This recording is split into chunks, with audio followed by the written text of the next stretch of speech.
Hey everybody, welcome back. In this video, we will be creating a spring.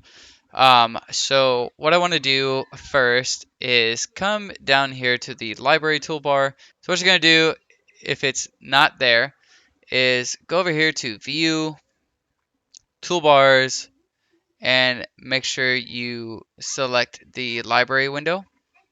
So mine's already here, so I'm just going to pull it up.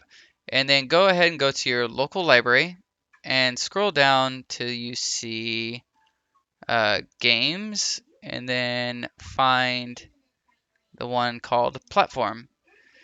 And now you should see the platformer pack 2 extras. Go ahead and double click on that.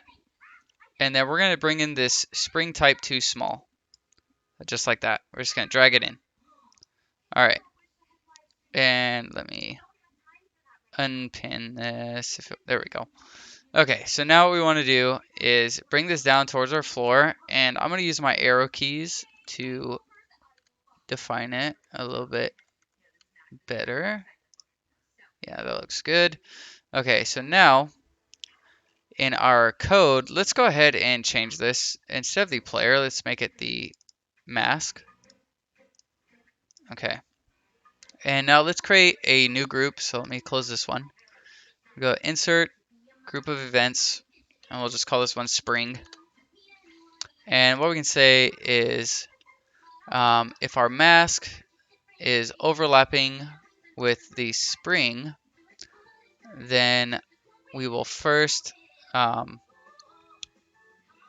change the animation to spring. So how I did that, it kind of cut off there on the screen. I saw that. Let me see if I can get it a little bit better here. So you go animation, change, and you're going to select animation sequence. I know it's cut off there. Here, let me make this full screen so you can see it a little bit better. All right, so animation, change, animation sequence to spring. Okay. All right. Now let me just make it smaller again. There we go. All right.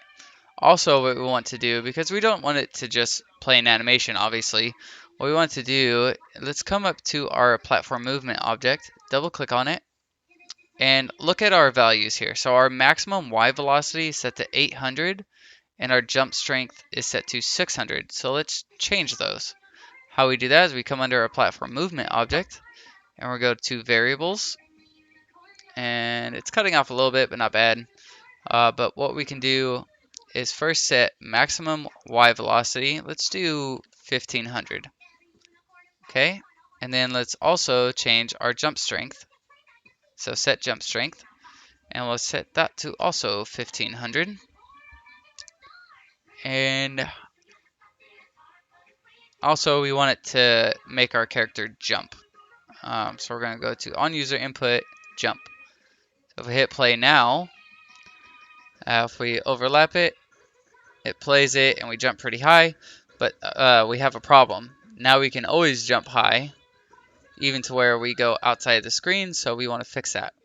What we want to do is, well, let's create, also whenever this is colliding with this, or whenever we collide with the spring, we want to fire an event after a given delay. So let's set the seconds to 0, and we'll set the milliseconds to, we'll try 25. That should probably be fine. And let's name the event. We're going to call it jump reset. And now in a new condition, we're going to say on event, and we're going to call that event that we just created, so jump reset. What we're going to do is just drag this bubble down. It might be a check mark for you. I changed mine. But drag it down underneath the platform movement object. Let's delete the jump, and then we'll edit the maximum Y velocity and put that back to 800. And let's also edit the jump strength and set that back to 600. And okay, I think that's it. Let's go ahead and double check this. So if we collide with it, plays the spring, we can just keep doing it. That's fun. and also our jump has gone back to normal. So, okay, that's going to be it for this lesson, and I will see you guys in the next one.